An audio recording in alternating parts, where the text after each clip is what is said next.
भोवती कुटुंबीला सगळीकडे कोपॅक cement road आहे, पण लातूरचं जी खरा जिव्हाळाचा रोड आहे लातूर टेंभुर्णे, त्यासाठी खासदार साहेबांनी गडकरी साहेबांची 3दा भेट घेतली आणि त्या निधीसाठी त्यांनी प्रयत्न केलेला आहे. जवळपास म्हणजे इथं शिकणारे विद्यार्थी सगळे गोरगरीब कुटुंबातले आहेत, कष्टकरी कुटुंबातले, आणि आपल्या कॉम्प्युटरमुळे त्यांचं भविष्य उज्ज्वल होईल, देशाचं भविष्य उज्ज्वल होईल. म्हणून आपल्याला परत एकदा विनंती आहे की आज म्हणून आपली निवडणुकीचं बिगुल वाढलेलं आहे आणि मी आपल्या सर्वांच्या वतीने साहेबांना आपल्याला देतो. आता लातूरात चर्चा वेगवेगळ्या चालू आहेत, जातीच्या व्यतिरिक्त मागण्या घेत लोक, पण त्यांना माहिती नाही ही मोदी साहेबांची निवडणूक आहे. इथं जात किंवा एखाद्या राज्याची किंवा एखाद्या वाहनाची निवडणूक नसून ही देशाच्या अभिमानाची, देशाच्या भविष्याची निवडणूक आहे. प्रत्येकाच्या भरात कमळ आहे, पण आपण कुठल्याच भूल आपल्याला भरून करू नका. येणाऱ्या काळात सगळं चांगलं होणार आहे आणि जास्तीत जास्त मतानं आपल्या सर्वांच्या प्रयत्नानं खासदार साहेब आपले किमान 3.5 लाख मतांना विजय होतील. एवढंच नाही तर येणाऱ्या भारताच्या कॅबिनेट मंत्री नाही साहेब, पण राज्यमंत्री म्हणून त्या देशाच्या समाज कल्याणचे राज्यमंत्री म्हणून सुद्धा साहेब आपली वर्णी लागेल. एवढं चांगलं काम आपण बरोबरच केलेलं आहे. म्हणून आपल्याला सर्व या मंडळाच्या कार्यकर्त्याकडून, माझ्याकडून आपल्याला खासदार तर आपण होणार याच्यात आमच्या मनात तीळ मात्र शंका नाही. परंतु येणाऱ्या लोकसभेमध्ये आमचं एक हक्काचं त्या मंत्री राहावा दिल्लीत आणि ज्याच्याकडे राहून आम्ही आमचे कामं करावं एवढी आमची अपेक्षा आहे. आपण सर्वजण आलात, आपल्या सर्वांचा आभार मानतो. धन्यवाद. जय हिंद, जय भारत. म्हणजे प्रत्येक घरामध्ये लाभार्थी आहे, त्याच्यामुळं आपण खऱ्या अर्थानं मोदीजी 24 तास काम करतायत आपल्या देशासाठी. तुम्हाला आठवत असेल त्या ज्या दिवशी शपथ घेतली त्या दिवशीपासून ते आजपर्यंत एकही दिवस त्यांनी अपसेंट नाही. स्वतःची आई वारली होती तर त्यांना अग्नी दिला आणि आपल्या कामावर गेले. मी आपल्याला विनंती करणार आहे की खऱ्या अर्थानं आपण आता एवढा 1 महिना आपापल्या बूथवर आपण जेवढी घरं आहेत तेवढ्या घरामध्ये संपर्क करण्याचा प्रयत्न करा. नाही आम्ही जातीच्या समाजामध्ये आम्ही फिरतोय, त्या समाजाचा उमेदवार आहे, अतिशय मनापासून स्वागत करतायत. आम्ही 8 दिवसापासून अनेक लोकांशी शहरामध्ये संपर्क करतोय, अतिशय आनंदाने आणि उत्साहाने स्वागत करतायत. काँग्रेसची ही खेळी होती की या समाजाचा विषय केल्यानंतर आपल्याला काही फायदा होईल, पण ते सपशेल खोटी ठरलेली आहे. त्याच्यामुळं आपण कुठंच डिस्टर्ब न होता आपण मागच्या वेळेसपेक्षा किमान 1 लाख मताची लीड, कारण मागच्या वेळेला आपण महिला 50% महिला मतदार आहेत त्यांच्यापर्यंत आपण गेलेलो नव्हतो. आता मोदीजींच्या अनेक योजना महिलांपर्यंत गेलेल्या, मंदिराचा विषय झालेला आहे, त्यामुळे सर्व काही अतिशय चांगल्या पद्धतीचं लोकांपर्यंत पोहोचलेलं आहे. आता गरज आहे फक्त तुम्ही आणि एवढंच महिलावर मेहनत घेण्याची. आणि खऱ्या अर्थानं आता शैलेजीची आमची चर्चा झाली होती आणि खासदार साहेबांनी मला सांगितलं म्हणून मी आपल्याला अपेक्षा करण्यासाठी आलेले आहे. मला तुम्हाला सांगावंच वाटतं की खासदार नगर शृंगारे एक उत्सवाचा एक ज्या ठिकाणी त्याचा प्रतिनिधी तर हे उमेदवार कोण आहेत तर आदरणीय मोदी साहेब आहेत. कोण उमेदवार आहेत? आदरणीय मोदी साहेब आहेत. तर मोदी साहेबाबद्दल सांगायचं तर मला माहितीच आहे की मोदी साहेबांनी काय काय केले 10 वर्षामध्ये, गेली 10 वर्षामध्ये आणि 65 वर्षामध्ये काँग्रेसनं काय काय केलं की आपल्याला सांगण्याची वेळ आलेली आहे. मला सांगायचे साहेब तुम्हाला की खासदार साहेबांना आपल्यासाठी काय केलं आणि आपण खासदार साहेबांना का मतदान करायचं. आपल्या मनाचा क्वेश्चन आहे बरोबर ना. आता पेट्रोलची बचत, टायरची बचत, वेळेची बचत. आज तुम्ही 2 तासात मी इथून निघालो तर नांदेडला मी 2 तासात पोहोचतो, अगोदर मला 5 तास लागायचे. हा विकास नाही का? हे तुम्ही केला. मी खासदार झाल्यानंतर 8 तास झाला. पहिलं जर तुम्ही काय काम केलं असेल तर मी पहिलं हा रोड बांधला, हायवे झाला पाहिजे. आदरणीय गडकरी साहेबांनी तुला हा रोडचा जो कॉन्ट्रॅक्ट घेतला होता त्या आदरणीय MAP कॉन्ट्रॅक्ट होता, MAP कॉन्ट्रॅक्टला ब्लॅक लिस्टमध्ये टाकला आणि दुसऱ्या कॉन्ट्रॅक्टला काम द्यायला सांगितलं गडकरी साहेबांना. 2 कॉन्ट्रॅक्ट त्या दिले. शिरूर तालुक्याचा कॉन्ट्रॅक्ट आलं आणि शिरूर तालुक्याच्या पुढे लोहार कंधारपर्यंत आलं. हा असं मी काम देण्याचं काम केलं. आदरणीय गडकरी साहेबांच्या मधून आदरणीय तसंच ह्या ठिकाणी रेल्वे फाटी झाली का नाही.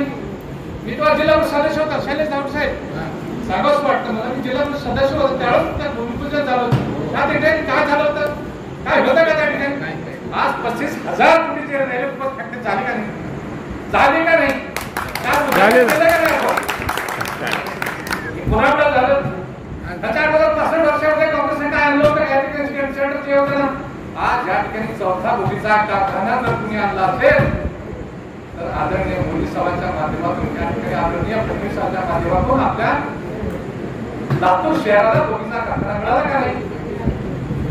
या बोगीच्या कारखान्यासाठी जर केंद्राचं बजेट कोणत्या मार्फत येतो? कोण बोलत असतं बोगीच्या कारखान्यावर? कोण बोलत असतं? साधारण बोलत असतं ना. ही विकास नाही तर 35,000 कोटी कशाला म्हणतात? 35,000 कोटी हा विकास नाही का? त्याचा लाभ तुम्हाला मिळणार आहे का नाही? तुमचे मुलं त्या ठिकाणी कामाला लागणार का नाही? बरोबर ना? इंडायरेक्ट रोजगार मिळणार आहे का नाही तुम्हाला? आपल्या उद्योगधंदा वाढणार आहे का नाही या ठिकाणी? आता इंटरसिटी रेल्वे चालू केली तुम्हाला, जी की रेल्वे बांधणं इथं समस्थित आहे, समोर आहेत माझ्या बांधणं. लेक्चर माझ्या कंटिन्यू असतात, साहेब ही करायला पाहिजे, साहेब ही करायला पाहिजे. साहेब काय काय करायला पाहिजे मला तुम्ही सांगा. म्हणजे तुम्ही ते विचार मला लोकसेवा बंधनाने घेऊन गेलो याच्यामध्ये बरोबर ना बांधणं साहेब? बरोबर की नाही? कुठल्याही खासदार तुम्हाला लोकसभेमध्ये राष्ट्रवादी समाजाची भेट घालून देऊ शकत नाही. मी तुमची भेट दिली का नाही? कोणत्या खासदार करू शकत नाही, तुम्हाला मान सन्मान देऊ शकत नाही. मी तुम्हाला सन्मान दिला आणि त्या ठिकाणी आदरणीय वैष्णवीची ओळख करून दिली. ही माझे रेल्वेवरती हे सदस्य आहेत आणि सदस्य करण्यासाठी मी लेटर दिलं असेल लाऊड साहेब तुमच्या माध्यमातून त्यांना रेल्वे सदस्य करा म्हणून पहिलं पत्र मी आज ह्या ठिकाणी या भरती खाली आहे. मी खोटं बोलत नाही. तुमचं पत्र मी दे लांबी साहेब त्या काळात पियुष गोयल साहेब होते रेल्वेवरती, त्यांच्याकडे गेला तुमची सदस्यता मी दिलेली. अगदी बरोबर. ठीक आहे असो, मला कोणाला सहाय्य घ्यायचं नाही की आहे का नाही अचिव्हमेंट. आज रेल्वे कोणामुळे चालू झाली? आज इंटरसिटी रेल्वे कोणामुळे चालू झाली? खासदार साहेब कोणासाहेब? आदरणीय विलासराव देशमुख साहेबांनी याच्या अगोदर मुंबई ते लातूर रेल्वे चालू केली, राईट? त्यानंतर कुणी रेल्वे आणली का त्या ठिकाणी नवीन? आणली का साहेब? शैलेश जावड साहेब तुम्ही सांगा सांगा ना. त्याच्या अगोदर आणली का कुणी? देशमुख साहेबांनी जे मुंबई पुल लातूर केली त्यानंतर कुठे रेल्वे नवीन चालू झाली का? पुणे ते लातूर कुठे चालू केली? त्याचा लाभ तुम्हाला मिळतो का नाही? आज किती तर तुम्ही जाता का नाही पुण्याला? किती वाजता जाता? 1:30 वाजता 3 वाजता जाता. पुण्यामध्ये 9 वाजता जाता की नाही? किती वेळा जाता? 5 तास. 5 तास. सकाळी 6ला निघाले की 12 वाजता जेवायला इथं नागपूर निघाला की इथं आणि इथून परत तिथं जेवायला. बरोबर आहे ना? हा विकास नाही का रेल्वे आणलेला? आहे का नाही? आहे ना? आज ह्या ठिकाणी शैलेश जावड साहेब आपण जात होता रेल्वेनं त्या ठिकाणी फक्त 3 कोच होते, फक्त 3 कॅबिन होत्या, फक्त फर्स्ट क्लास 3 कॅबिन होत्या. आज त्या ठिकाणी किती कॅबिन झाल्यात? 76 कॅबिन. पूर्ण डब्बा स्पेशल डबा फर्स्ट क्लासचा पूर्ण डब्बा पुणे केला.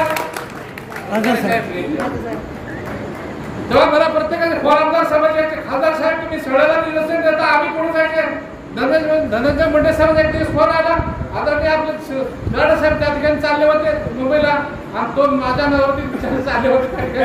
धनंजय मुंडे साहेब फोन आला, खासदार साहेब म्हणे तुम्ही सगळे सडक तुम्ही सडक माझ्या तुमची तुम्ही सीट नसताना कोणतरी या त्या सीटवर जाते. मी मंत्री आहे हो साहेब म्हणले आणि तुम्ही माझ्या मी मंत्री दुसऱ्या डब्यात झोपलोय साध्या 4 ह्याच्यामध्ये डब्यामध्ये आणि आदरणीय गड साहेब हे 2-3 एक सीट बाबा असतं ना त्या 2च सीट असतात. खरं म्हणजे त्यांचा हक्क असतो. मला माहिती होतं धनंजय मुंडे साहेब त्या ठिकाणी जाणार होते. सॉरी म्हणलं साहेब माफी असावी, आपण जाता म्हणून माहिती नव्हतं काही करा पण 5 वाजता त्या ठिकाणी झाली पाहिजे. मला साहेब सांगतो म्हणलं आपल्याला कळलं आपला वर झोपा आणि खाली धनंजय मुंडे झोपले असं धनंजय मुंडे साहेब आले. आता खासदार साहेब असं करू नका ना तर मी दादाला सांगेन म्हणतो काय अजित दादाला सांगेल जेव्हा मी मला भीती वाटते अजित दादाची. परत तुम्ही असं केलं तर अजित दादा सांगेल मी काय केलं. नंतर विचार केला आमचा नाही म्हणलं काय करायला पाहिजे. बांधवांनी सांगितलं पूर्ण कॅबिन तयार करायला पाहिजे. त्या ठिकाणी पूर्ण मी 7 खोबे केले. आता किचन जाऊ शकतात. आता एकाची वड नाही कुठल्याही आमदार जाऊ द्या. शैलेश जावड जाऊ द्या. शैलेश जावड साहेब तुम्हाला कधी पुस्तकामध्ये जायचं असेल मला फोन करा. तुम्हाला 2च सीटचं तुम्हाला त्या ठिकाणी कॅबिन देतो. हे कोणाच्या बरोबर झालं झाले ना माझं. पीट लाईन म्हणजे काय? पीट लाईन म्हणजे काय? या ठिकाणी 18 कोटीची पीट लाईन आहे. कुणामुळे आली? पीट लाईनचा अर्थ कळतो का? रेल्वेच्या ज्या 3000-2000 किलोमीटर रेल्वे पळून येतात, धावून येतात. एखादी आपली गाडी असेल, मोटरसायकल असेल, किंवा 2000 किलोमीटर आपण पळून जातो, प्रवास करतो. त्यावेळेस टायर पंक्चर होतं, त्याचा काहीतरी आवाज जाते, किंवा टायर डॅमेज होतं, बरोबर. एखादी पार्ट खराब होतो, मग तो पार्ट रिपेअर करण्यासाठी एखादी गॅरेज जातं का नाही? गॅरेज होतं का आपलं? होतं का? तुम्ही सांगा बरं. कुणामुळे चांगली गॅरेज? मोदी साहेबांमुळे. मोदी साहेबांनी मी मागणी केली, आदरणीय मोदी साहेबांकडे, आदरणीय पियुष गोयल साहेबांकडे, आपल्या वैष्णव साहेबांकडे, बरोबर आहे ना? अगदी बरोबर.